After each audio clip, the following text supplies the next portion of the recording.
Bom, vamos resolver então o método de Euler usando o Excel. Aqui eu já deixei mais ou menos pronto a estrutura da planilha para não perder muito tempo ali no vídeo. E aqui eu fiz a solução exata dela, né, só para entender a constante de integração. Né? Então, aqui eu vou fazer para y de 0 igual a 1. Tá? Ali no slide eu tinha deixado igual a 0. Depois, no fim, o Scilab eu fiz igual para a condição igual a 0 igual a 1. Qualquer outra condição vocês podem testar também, só um detalhe. Então aqui, ó, em x igual a 0, y vale 1. Então, em x igual a 0, y vale 1, é na 0, 1. Né? Porque eu integrando a solução é própria na x mais uma constante, então a constante de integração é 0. Então, a solução exata é o próprio na x, que a ideia é a gente produzir um gráfico comparando a solução exata com a sua aproximação. Então, ó, aqui eu vou colocar o passo h 0,1. Eu sei que lá nos métodos de Simpson, lá da integração, se eu não me engano, lá eu tinha colocado primeiro o número de pontos, né, que era o n, depois eu tinha calculado o h. Tanto faz, gente. Né? Vocês podem dizer que n é igual a 100 e calcular o h como b menos a sobre 100, sobre 200, enfim. Ou, como eu vou fazer aqui, né, dizer que o meu h, que o meu delta x é 0, alguma coisa, 0,1, e aí calcular o n em função disso aí, né, que seria o delta, domínio de integração dividido pelo passo. Tá? Então, y de 0 igual a 1. O início do intervalo é 0, o fim do intervalo é 1. E o número de passos, então, é b menos a, que no meu caso aqui vai ser b6 menos b5, dividido pelo h, que é b2.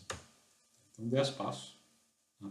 Lembrando que no Excel, e aí tem essa dificuldade do Excel, se eventualmente mudar o meu h para 0,02, eu vou ter 50 passos. Isso quer dizer o seguinte, que eu vou ter umas 50 linhas que eu vou ter que arrastar aqui, para pegar todo o resto da solução. Ou 50 colunas, né, se eu estiver fazendo em colunas ou a solução. Então, esse é o chato do Excel. Tá? Bom, aqui eu fiz errado a minha fórmula. A minha fórmula, na verdade, era para vir para cá. Tá? Onde tem o n igual a b menos a sobre o h. E o passo inicial de x, né, o meu x0, então, ele vai ser igual ao meu a, que é 0, que é o meu b5. Então, é igual a b5. Então, basta nós seguirmos exatamente a fórmula de Euler. Aqui eu já coloquei de 1 a 10, o k, já preenchi de 1 a 10 aqui. Bom, então, primeiro eu vou atualizar o meu x de k. O meu x de k eu vou atualizar conforme essa fórmula aqui, ou seja, ele vai ser igual, quem é o meu x de 1? O meu x do primeiro passo, ele vai ser 0.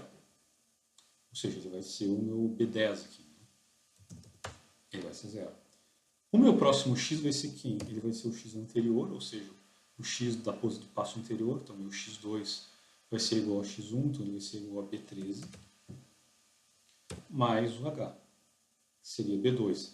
Aqui, ó, como eu vou arrastar essa fórmula, né, o B13 eu não preciso botar cifrão, porque aqui no 15 ele vai chamar o B14, no 16 ele vai chamar o B15 e assim vai.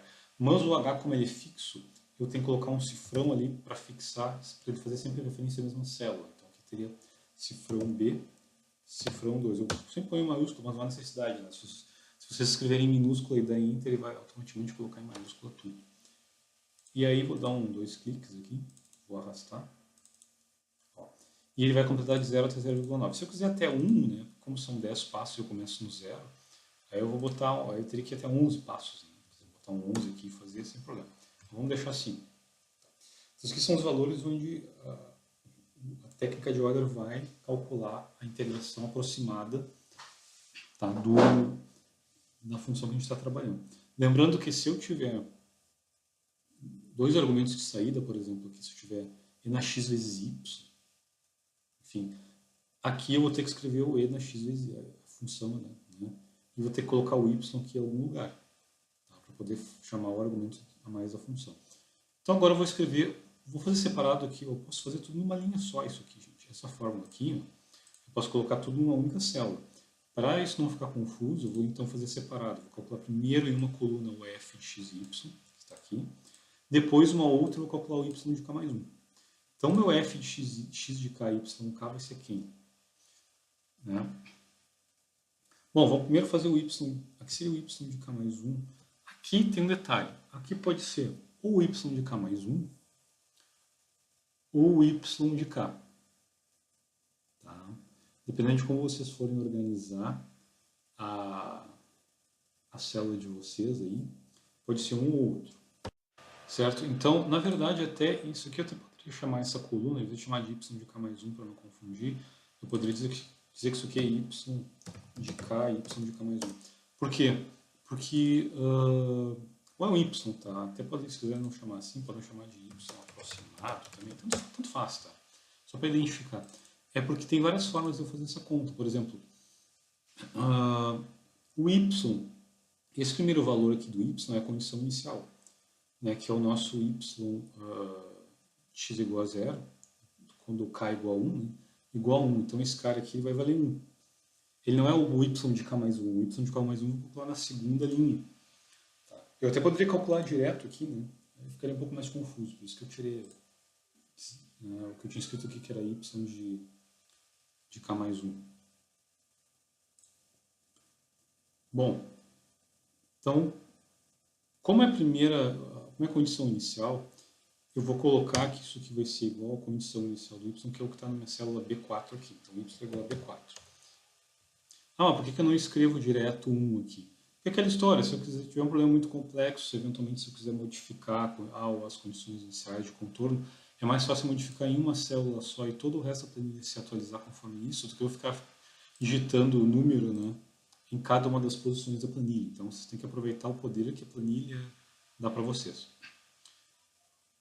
Quem é o f de x e y? Ora, é o valor do lado direito da derivada, que é esse cara aqui, que está do lado direito da derivada, na posição x em k e y em k, ou seja, na posição do meu vetor k igual atual, no caso aqui k igual a 1.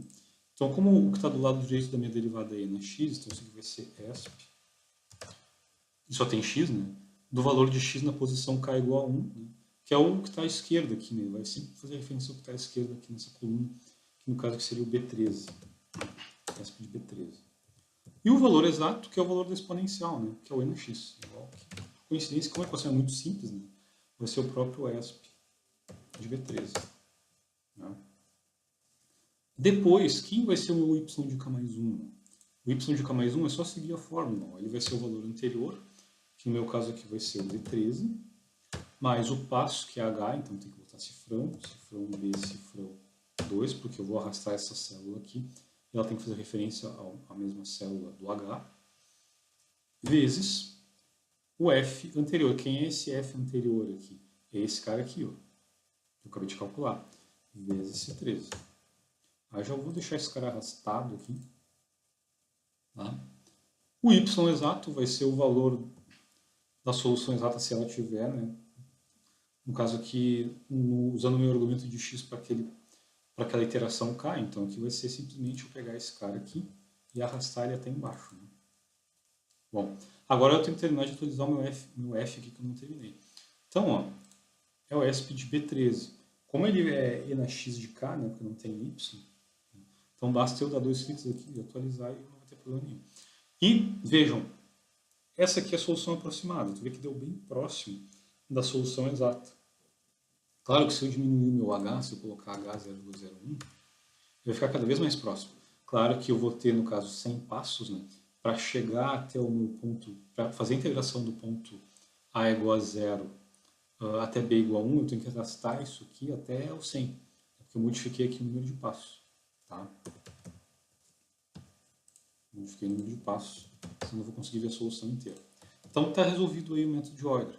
Bom, a gente pode plotar, vamos plotar aí o aproximado, o valor aproximado e o valor exato contra x. Então, vamos fazer um plot. Seleciona, ó, lembrando Excel, a seleção alternada. Fica apertando a tecla Ctrl, com o botão esquerdo do mouse. Seleciono as outras duas colunas que me interessam. Vou lá no inserir, dependendo da versão do Excel, onde está localizado de uma forma diferente ou não. Vou colocar dispersão, tá, para aparecer os pontos. Tá? Seria dispersão, eu vou colocar aqui o título dos eixos. E aí, aqui já coloca a legenda para mim automaticamente, ó, o exato. Opa, o exato. A solução exata que seria o azul e a laranja que seria o... Aliás, o exato é a laranja e o azul aproximado. Né? Então aqui seria y e aqui seria x, por exemplo. Se eu quisesse escrever uma coisa assim. Tá? Então, gente, está aqui uma interpretação gráfica. Ou vejam que ele está obedecendo condição de contorno, ou condição inicial. X igual a 0, y vale 1. Se eu mexer naquela condição, ele vai mexer no comportamento da curva. Então, aqui uma forma, um exemplo de como a gente pode resolver equações diferenciais no Excel. Lembrando que dá muito mais trabalho, né? É muito mais fácil resolver em softwares tipo Scilab, MATLAB, Octave, Python, enfim, C, Fortran, do que fazer no Excel. Mas é possível, claro que essa não é a única maneira de fazer. O Excel tem Visual Basic, né? Mas aí é programação também, né? Mas dá para... Se souber trabalhar com Visual Basic, a gente pode programar e resolver ali, trabalhar junto com a planilha. Mas é uma forma também da gente utilizar em não havendo outro software disponível. Dá para fazer sim. Pode dar um pouquinho mais de trabalho, mas também não é o fim do mundo, é bem possível, ok?